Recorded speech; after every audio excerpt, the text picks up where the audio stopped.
Bencana tidak menunggu kita siap. NTSN 18 Jakarta bergerak lebih dulu, membekali seluruh warga sekolah melalui sosialisasi tanggap bencana.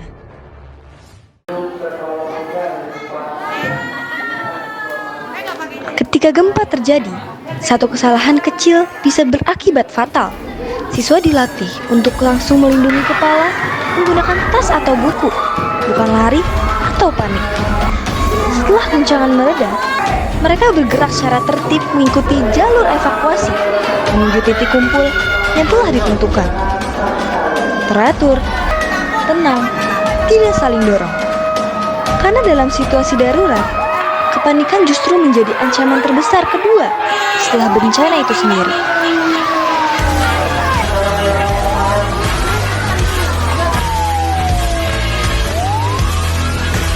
Tidak semua korban bisa langsung ditolong petugas medis.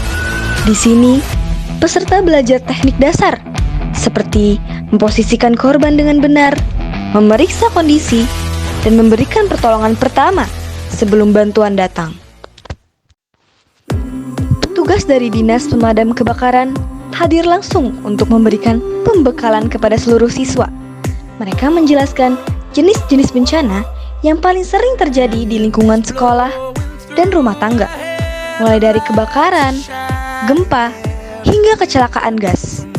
Siswa diajak memahami apa yang harus dilakukan di menit-menit pertama saat bencana terjadi. Siapa yang harus dihubungi, kemana harus pergi, dan apa yang tidak boleh dilakukan. Petugas juga menekan pentingnya tidak bertindak sendiri. Koordinasi dengan orang dewasa dan petugas adalah kunci keselamatan. Sesi ini bukan ceramah biasa. Ini briefing lapangan dan para profesional yang setiap hari berhadapan langsung dengan situasi darurat. Kebocoran gas adalah penyebab utama kebakaran rumah tangga di Indonesia. Jangan nyalakan listrik, jangan gunakan korek api. Yang benar adalah tutup regulator, buka ventilasi, jauhkan dari api, lalu segera hubungi petugas. Karena satu langkah yang salah bisa memicu ledakan. Salah satu teknik paling sederhana tapi sangat efektif untuk memadamkan api awal adalah menggunakan kain basah. Caranya tidak sulit.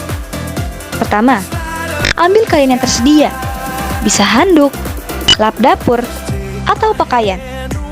Kedua, celupkan ke dalam air hingga basah merata. Pastikan seluruh permukaan kain itu lembab dan jangan setengah-setengah. Ketiga, dekati sumber api dengan hati-hati. Jangan berlari, jaga posisi tubuh agar tidak terlalu dekat dengan nyala api. Keempat, tutupkan kain secara cepat dan rapat ke atas sumber api. Tekan ke bawah agar tidak ada celah udara yang masuk. Tanpa oksigen, api pun padam.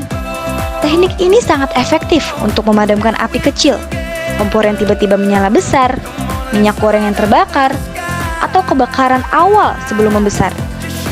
Dan yang paling penting, bisa dilakukan oleh siapa saja.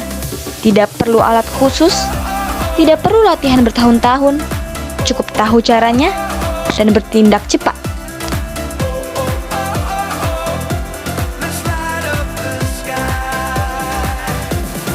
APAR, alat pemadam api ringan, adalah perangkat wajib yang seharusnya ada di setiap gedung, sekolah, dan ruang publik. Namun kenyataannya, banyak orang yang melihat tabung merah ini setiap hari, tapi tidak tahu cara menggunakannya. Petugas menjelaskan komponen utama APAR yang wajib diketahui. Pin pengaman, tuas kecil yang mengunci tabung agar tidak aktif secara tidak sengaja. Handle atau pegangan yang ditekan untuk mengeluarkan isi tabung. Lalu ada selang dan nozzle, ujung yang diarahkan ke sumber api. Cara penggunaannya diingat dengan metode PASS. P-A-S-S. P. Pull, cabut pin pengaman. A. M. Arahkan nozzle ke dasar api, bukan ke asap atau ke lidah api. S. Squeeze, tekan handle hingga isi tabung keluar. S yang kedua, sweep, sapukan dari sisi ke sisi secara merata hingga api padam. 4 langkah bisa dipelajari dalam 2 menit dan bisa menyelamatkan nyawa.